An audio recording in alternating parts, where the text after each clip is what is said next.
Hello and welcome to my channel GMC। मेरा नाम है जाली शर्मा। मैं आपका टीचर। आज हम लेके आए हैं प्लस टू का टॉपिक जिसका नाम है इंटीग्रेशन बाय पार्ट्स, जिसको आज हम सॉल्व करेंगे बाय थ्रू द आइलेट। आपने देखा होगा डिफरेंशिएशन में हमने एक टॉपिक किया था चेन रूल, जिसको हम यूवी फंक्शन से नाम जानते थे, जिसको हम चेन रूल से सॉल्व करते थे। आज हम करेंगे इंटीग्रेशन का टॉपिक, जिसको सॉल्व करेंगे बाय इंटीग्रेशन बाय पार्ट्स।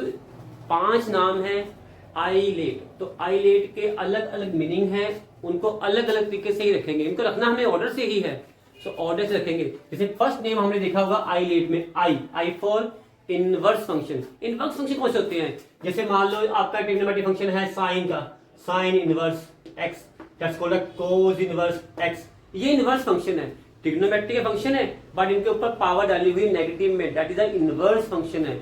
तो ये फर्स्ट में रहेंगे। ये हमेशा ऑर्डर में, जब भी आपको दो फंक्शन मल्टीप्लाई में साथ में दिए हो और इंटीग्रेशन सोल्व करना हो, तो फर्स्ट हमेशा ऑर्डर में आपका इनवर्स फंक्शन, यही sine cos inverse tan inverse, जितनी ट्रिग्नोमेट्रिक रेशियो आपकी 6 हैं, तो ये हमेशा आपके फर्स्ट ऑर्डर में रहेंगी। तो सेकंड नंबर आपने दिया है L for a log. Logarithm function, log के साथ में कुछ भी हो सकता है। जैसे मान लो आपके पास है log of x, log of y, और भी log of sine x.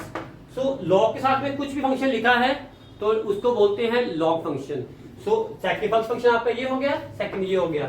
Third में आ जाता है ए फॉर अलजेब्रिक फंक्शन। अब अलजेब्रिक फंक्शन कौन से होते हैं? जो सिंपल आपका एक्स हो गया, सिंपल वाई हो गया, सिंपल जेड हो गया, कुछ भी ले लो आप, एक्स वाई जेड। आप काउंटिंग नंबर ले लो, काउंटिंग नंबर आपको होते हैं न्यूमेरिकल नंबर, वो भी आपके अलजेब्रिक में ही काउंट होते हैं। मतलब अगर वो भी साथ में, अगर किसी साथ में कॉम्बिनेशन में आ गए, तो जैसे मान लो कुछ भी मैं लिखा, एक्स वाई लिखा, तो हिसाब से क्या हो गया आपके लिए? अलजेब्रिक फंक्शन हो गए।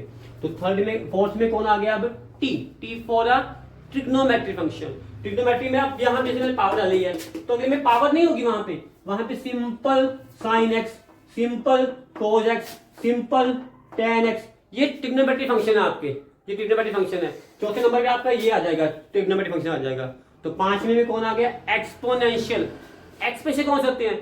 जिसमें ई आपका बेस होगा, पावर में कोई फंक्शन होगा, लाइक एज ई पावर में एक्स, ई पावर में वाई, अब ई पावर में जेड, ई पावर में कुछ भी लिख दो, साइन एक्स, मतलब ई आपका बेस में होगा, ई की पावर में, that is called exponential function.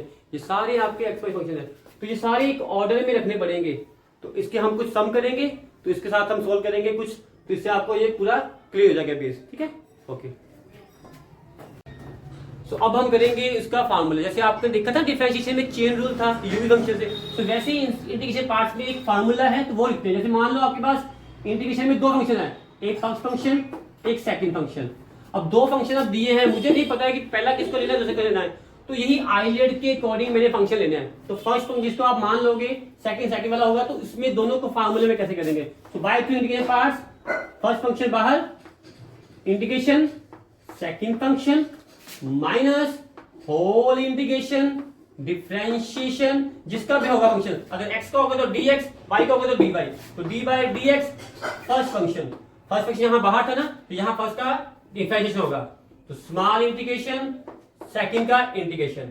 अब यहां पे लिखना पड़ेगा फर्स्ट का जब डिफरेंशिएशन आएगा, सेकंड का इंटीग्रेशन, दोनों का जो आंसर आएगा, दोनों पहले मल्टीप्लाई होंगे, फिर उन दोनों का जो आंसर होगा उसका फिर इंटीग्रेशन होगा। तो यहाँ पे बस यही देखने वाली चीज है। यहाँ सिंपल है, फर्स्ट फंक्शन बाहर, सेकंड का integration minus whole integration differentiation of first, integration of second. Integration second का दोनों का सेम है, यहाँ पे सेम ही रहेगा, बट यहाँ पे सिर्फ एक चेंजेस होगा, इन दोनों का जो आंसर आएगा, फर्स्ट का डिफरेंशिएशन, सेकंड का इंटीग्रेशन, दोनों का जो आंसर आएगा वो पहले मल्टीप्लाई होगा आपस में, फिर उन दोनों का कंबाइन करके जो बनेगा उसका हम इंटीग्रेशन सॉल्व करेंगे, तो देन फाइनल हमारा आंसर हमें मिल जाएगा बाय टू आइडेस। अब इसका कुछ सम करते हैं। तो अभी हम एग्जांपल देखेंगे, अभी इसकी इंटीग्रेशन पार्ट्स की एग्जांपल देखते हैं। तो जैसे मान लो हम है मेरे पास i इज इक्वल टू integration of x sine x dx। तो यहाँ फंक्शन x का था तो साथ में dx आएगा, अगर y का होता तो यहाँ पे dy था। तो इंटीग्रेशन में अभी दो फंक्शन है, एक x एक साइन x। अब ढूंढो इसमें से कौन सा फंक्शन किस ऑर्डर में आएगा। तो आपको मैंने बोला था जो x वाला फंक्शन है वो आता है अलजेब्रिक में, साइन तो आपको नजर आ रहा है वो ट्रिग्नोमेट्रिक फंक्शन होगा। सो अलजेब्रिक फंक्शन और ट्रिग्नोमेट्रिक फंक्शन, अगर मैं आइलेट के रूल में देखूं तो a पहले आ रहा है t बाद में, तो a is the first function, तो ए मेरा फर्स्ट फंक्शन है, एक्स मेरा फर्स्ट फंक्शन है, सेकंड मेरा ट्रिग्नोमेट्रिक फंक्शन हो गया। तो फॉर्मूला पर लिखेंगे, सो बाय इंटीग्रेशन पार्ट्स, सो वो लिखेंगे integration by parts. So rule क्या था हमारा, अगर मेरे पास दो रूल है, एक फर्स्ट फंक्शन सेकंड फंक्शन, तो फॉर्मूला क्या था हमारे पास, फर्स्ट फंक्शन बाहर, integration of second minus whole integration differentiation of first integration of second. तो ये रूल था, इसके अकॉर्डिंग हम इसकी वैल्यू फिल करेंगे। तो वैल्यू फिल कर दीजिए, x बाहर फंक्शन आ जाएगा, तो integration of sine x dx minus whole integration differentiation of x whole integration, यहां आ जाएगा साइन ऑफ x dx। तो यहां सॉल्व करते जाएंगे हम। देखो x तो सॉल्व होना नहीं है क्योंकि इसके पास कोई साइन नहीं है, तो साइन का इंटीग्रेशन क्या होता है, साइन का इंटीग्रेशन होता है माइनस कॉस। तो ये रूल आपने याद रख लेने, इसके फॉर्मूले क्या होते हैं।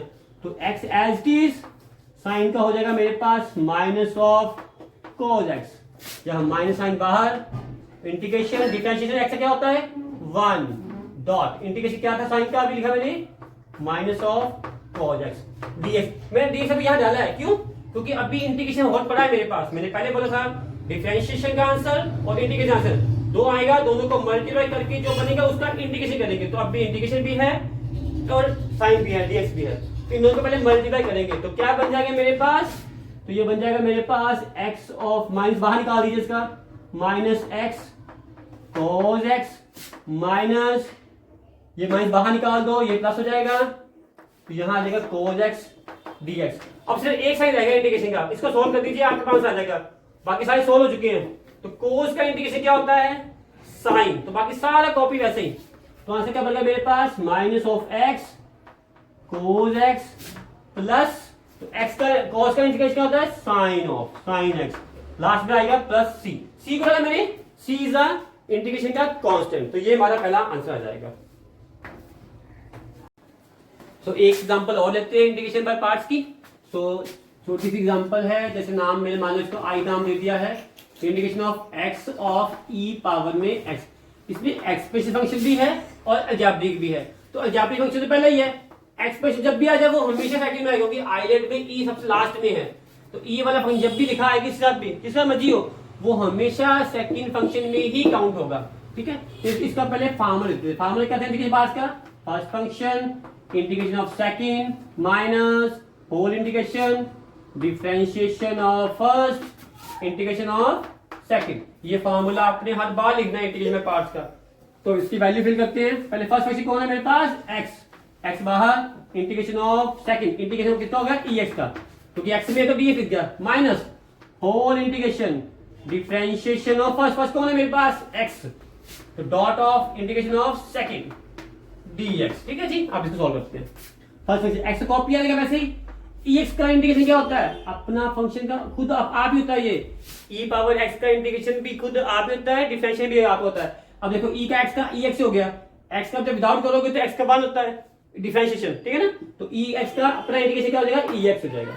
सो माइनस आगे बाकी का बाकी पोर्शन देखते हैं क्या करता है, होल इंटीग्रेशन x का differentiation that is 1 dot integration of ex, अभी लिखा हमने ex। अभी इनको मल्टीप्लाई करना पड़ेगा, dx मैंने यहां डाल दिया, क्यों, क्योंकि यहां पे इंटीग्रेशन साइन भी है, तो इनको पहले मल्टीप्लाई करते हैं। क्या बचा, इसका सोल्व हो चुका ना, तो copy x of e power x minus integration 1 को x से मल्टीप्लाई किया, क्या आ जाएगा e पावर में x dx। अभी dx है क्यों, क्योंकि इंटीग्रेशन बचा हुआ है। अब इसमें बाकी सारा सोल्व हो गया, सिर्फ इसका इंटीग्रेशन रह गया, इसको सोल्व कर दीजिए, बाकी कॉपी। तो क्या बचा मेरे पास, x ऑफ ex माइनस 1 को गया कितना आएगा इसका, e पावर में x, खुद आ गया अपना इंटीग्रेशन। ठीक है, तो सोल्व हो गया, तो लास्ट में प्लस c को डाला मैंने, that is the integration constant. ये डालना हर बार जब भी सम खत्म हो इंटीग्रेशन का, तो c आपने डालना ही डालना है। ओके, थैंक यू बेटा।